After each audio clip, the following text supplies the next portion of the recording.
नमस्कार, मैं विक्रम और आप देख रहे हैं जर्नलिस्ट यूपी लाइव न्यूज। देश दुनिया की तमाम बड़ी खबरों को देखने के लिए हमारे चैनल को तुरंत सब्सक्राइब करें और कमेंट बॉक्स में अपनी अमूल्य राय जरूर। मेरी मां के आंसू तब गिरे जब उनके पति शहीद हुए, अमित शाह को निशाना साधते हुए बोली प्रियंका गांधी। प्रियंका गांधी ने गृह मंत्री अमित शाह पर सवाल उठाते हुए कहा कि वह मेरी मां के आंसुओं तक पहुंच गए, लेकिन इस सवाल का जवाब नहीं दिया कि वहां आतंकवादी कहां से आए थे।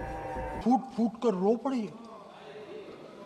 अरे रोना था तो शहीद मोहन शर्मा के लिए रोते, बाटला हाउस के आतंकवादियों के लिए रोना आता है।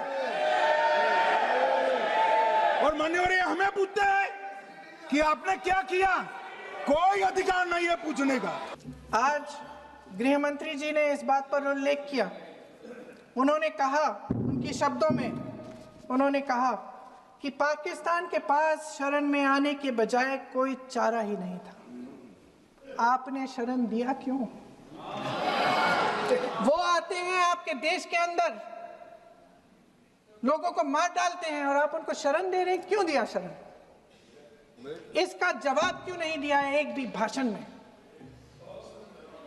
जैसे ये बात उठी, शरण की बात की हमारे गृह मंत्री जी ने, इतिहास में चले गए। नेहरू ने क्या किया, इंदिरा गांधी ने क्या किया, यहां तक कि मेरी मां के आंसुओं तक चले गए।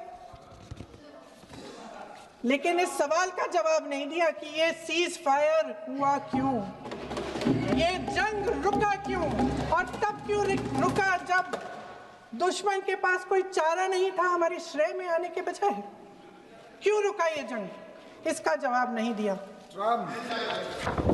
धन्यवाद, आप देंगे?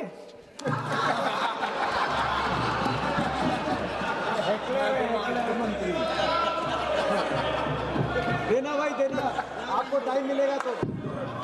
टाइम नहीं मिलेगा आपको शायद। वैसे महोदय, मेरी माँ की आंसू की बात किए, मैं इसका जवाब देना चाहती हूँ। मेरी माँ के आंसू तब गिरे जब उनके पति को आतंकवादियों ने शहीद किया, जब वे मात्र 44 साल की थी। और आज अगर मैं इस सदन में खड़ी हूं और उन 26 लोगों की बात कर रही हूं, मैं इसलिए कर रही हूं क्योंकि मैं उनका दर्द जानती हूं, महसूस करती हूं।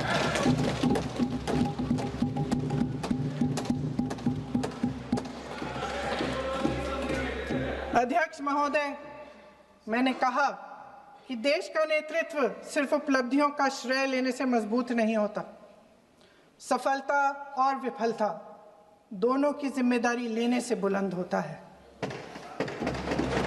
ये सोने का ताज नहीं है, कांटों का ताज है। अध्यक्ष महोदय, जब सरकार झूठी और कायर हो तो वे बहादुर से बहादुर सेना के साहस और पराक्रम को भी कमजोर कर देती है।